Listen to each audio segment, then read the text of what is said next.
Hey, what's happening guys? My name is Bharat Nagpal and today we're going to be unboxing and taking a look at a new product called Chiku Terra. Now, Chiku is a company that has been started in India by the company Coolpad, and it's like a spin-off. Like Micromax makes U, Oppo makes OnePlus devices, and Coolpad now makes Chiku devices. Now the Chiku Terra has their own invite system. It's called the Q Invites, and if you buy this phone with the invite, you can buy it for 19,990 rupees.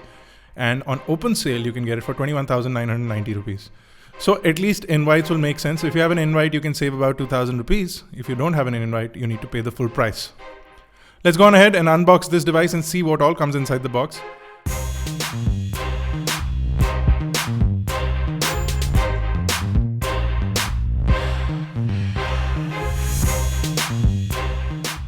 The box is made like a book. It's quite interesting packaging. So you can keep folding the pages through to finally get to the device. You also get to look at some of the specs of the phone. First thing inside the box is the device itself. It's completely metal. It feels really nice and premium in the hand. And with the first look, it sort of reminds me of the HTC One Max, which had a fingerprint scanner on the back, or the new Nexus 6, which also has a fingerprint scanner on the back, the all-metal body. You can also see the dual cameras over there. I'm going to talk about that in just a minute. Going further in, you'll see a USB to micro USB cable. Again, this cable completely reminds me of the OnePlus packaging. The OnePlus One came like this. The OnePlus X comes with exact same cable with gold plating. So it's essentially the same sort of suppliers for these companies, or they're trying to be identical. Going further in, you'll be able to see a wall charger. It's a simplistic wall charger with a USB plug on one side. That's about it. You've got the Indian pins or the Europe plug on one side. So you can see we have a SIM removal tool over there, and if I open this package, you'll see that we get a screen protector along with a back cover, which is a rubberized back case. So it's good to protect your back panel. You also get a SIM tray, which will help you convert a nano SIM into a micro SIM. So the device is quite cool. It feels really great in the hand. If you talk about specifications, the device is running a Qualcomm Snapdragon 808 processor. You also get 3 GB of RAM and 16 GB of onboard storage. If you look at the front of the device, you'll see an 8 megapixel front-facing camera along with a couple of sensors in the earpiece. Below that is a 6-inch display, a really nice layout of the display, almost edge to edge with little or no bezels over there. So it looks great. It looks fantastic, and the colors are really deep. The black levels are really deep. They look really nice. The UI is 360 OS or 360 UI, which is on top of Android 5.1 at the moment. So the display is a 6-inch display. There is a 2K display variant, which I don't have much details about, but there is a 2K display variant and a 1920 by 1080p display variant. So the one in my hand is a 1920 by 1080p display variant.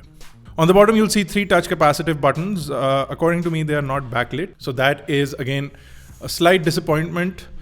On the right of the device is the power button along with the volume rockers. On the top, you'll see the 3.5mm headphone jack. Over at the left are your SIM trays and micro SD card tray.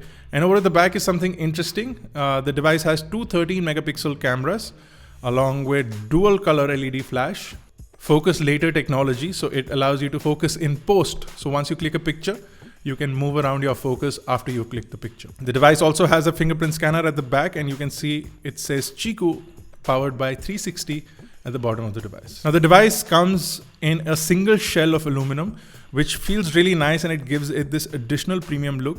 It has the top panel and the bottom panel, which are separate, but apart from that, the whole shell of the device is single, which gives it a lot more premium feel, and it's probably the best feeling device in this price bracket. The battery is a 3600 milliamp hour battery, which means that it's one of the big high-end batteries.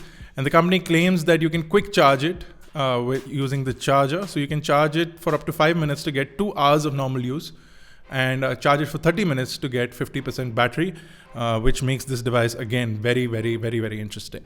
Now, we tried out the fingerprint scanner, and it seems to be really fast and snappy. No problems with that. The operating system is also very fast and very snappy, really good to use. You have these quick shortcuts and the great animations to basically end running applications or your application switcher. You have a bunch of preloaded applications that you can get rid of, and you do not have an app drawer, as all the applications sit on the main desktop, like MIUI or any other user interface that we've seen in the past. The UI is quite responsive. It's easy to get rid of applications that you don't want. You can directly dump them from the main screen. into the delete button. Also, there's an interesting thing called the freezer, which allows you to sort of get rid of applications that you're not using at the current. So you can put them in the freezer and basically disable them, and you can later on enable them if you need them. Now we checked out the camera. The camera UI is quite interesting. You do have a rear-facing camera, which is a dual lens camera or dual camera setup. So you get to click a picture now and focus in post, which is an interesting feature for a lot of people, and you might enjoy that. Apart from that, you also get capabilities of clicking night shots. You also have something called a Pro mode, which allows you to, or which is similar to that on Samsung devices. It allows you to basically customize your settings before you can click a picture. Now, with an influx of all these devices, it's difficult to understand which one you should be getting. And this one also seems like a great addition. In fact, I feel that the UI is really fast and responsive. What we are worried about is the fact that updates might be an issue.